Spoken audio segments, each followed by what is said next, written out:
Hi friends, நீங்கள் invest பண்ண போகிற அமௌண்ட்டு எத்தனை வருஷத்தில் டபுள் ஆகும் அப்படின்னு உங்களால் கால்குலேட் பண்ண முடியுமா?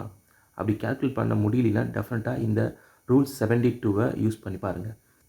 இந்த ரூல்ஸ் 72 மூலிமா உங்களோட இன்வெஸ்ட்மெண்ட் அமௌண்ட் எவ்வளோ வருஷத்தில் டபுள் ஆக்க முடியுங்கிறது கிளியராக கண்டுபிடிக்கலாம்.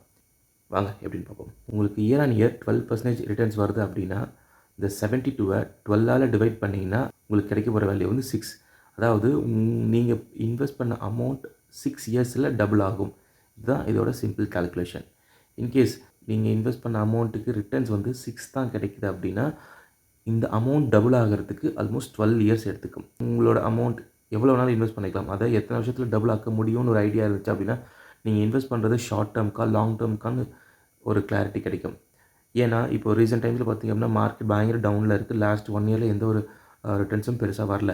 அப்படி இருக்கும்போது உங்களோட நெகட்டிவ் பர்ஃபார்மன்ஸ் இருக்குங்கிறத வச்சுக்கிட்டு நீங்கள் சடனாக வந்து இன்கேஸ் நீங்கள் போட்டிருந்தீங்கன்னா அதை ஸ்டாப் பண்ணுறதா இருந்தாலும் இல்லை வந்து உங்களோட லாஸை புக் பண்ணுறதா இருந்தாலும் அது உங்களுக்கு தான் நஷ்டமாக இருக்கும். நீங்கள் பொறுமையாக இருந்தால் மட்டும்தான் உங்களுக்கு அதோட ஃபுல் பெனிஃபிட் கிடைக்கும். இந்த ஷார்ட்ஸ் மூலிமா உங்களுக்கு ரூல்ஸ் 72 பற்றி ஒரு கிளியர் ஐடியா கிடைச்சிருக்குன்னு நினைக்கிறேன். இந்த பிடிச்சிருந்துச்சு அப்படின்னா லைக் பண்ணுங்கள், ஷேர் பண்ணுங்கள். Thank you friends. பாய்.